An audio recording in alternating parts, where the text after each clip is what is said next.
Hue, which is in the middle of the country, is visited by more and more tourists.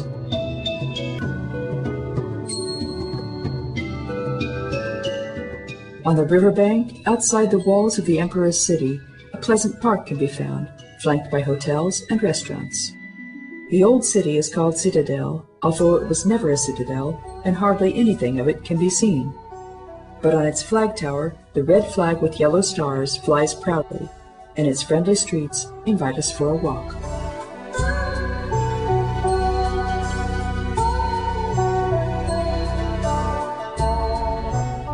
Emperor Tuduk is recorded to have had 104 concubines guarded by eunuchs. We don't know how many of them he really used. His successor, Min Mang, is recorded to have slept with 5 women each night, the result of which was 142 children produced by him. In the theater, classical Chinese plays were performed to entertain the emperor. After lunch, 5 concubines fulfilled his every wish. One of them prepared his tobacco for him, another one sang, another fanned him. The emperor's meals consisted of 50 courses every day, which were made by 50 cooks. Rice was sorted grain by grain, and of course there were people who tasted the dishes before serving. The descendants of the emperor's cooks still live in Hue, so in the restaurants here we can find some really enjoyable special dishes. There's no one to taste test before us, but there probably isn't anyone who would like to poison us.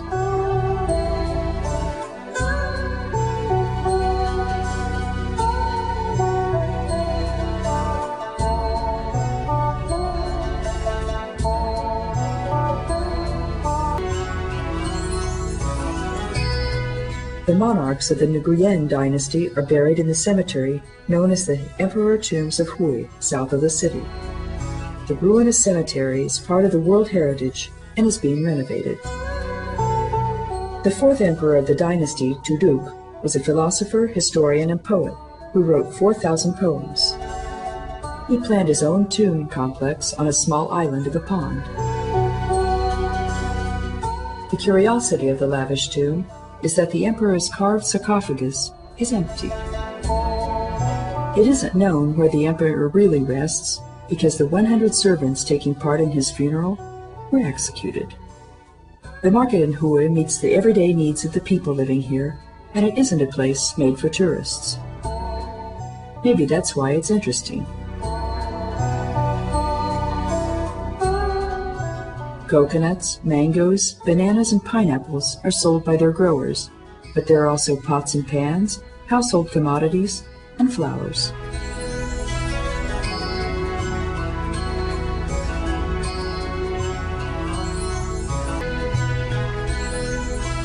Perfume, that is the fragrant river, which flows through Hue, is the 3rd most important river in Vietnam. By boat, we can approach the famous Emperor Tombs. The tomb of the founder of the Nguyen dynasty, Gia Long, was built on one of the small islands of the river. The tomb of Min Mang, who had 33 wives, countless concubines, and 142 children, was built in a huge park according to the maxims of classical Chinese architecture.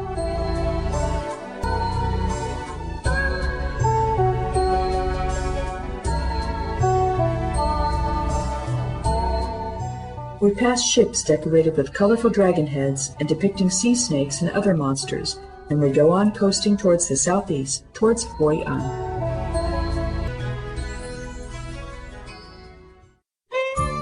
The coast of Hoi An is 4 kilometers from the city on the east. We can reach here by taking part in an organized trip, but we can go by seafloat.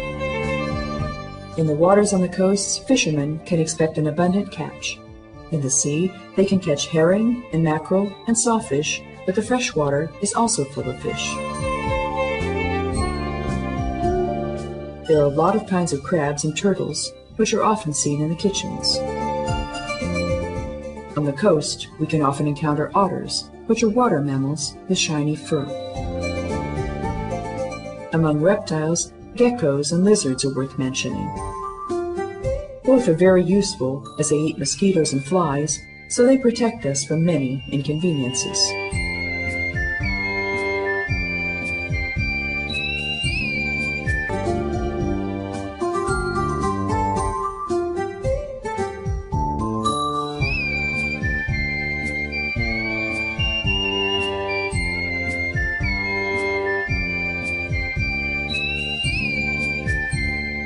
The yellow, orange, blood red, purple, and gold play of light and the soft darkness over the sea provide us with an unforgettable sight, just like the tiny colorful lamps floating on the sea.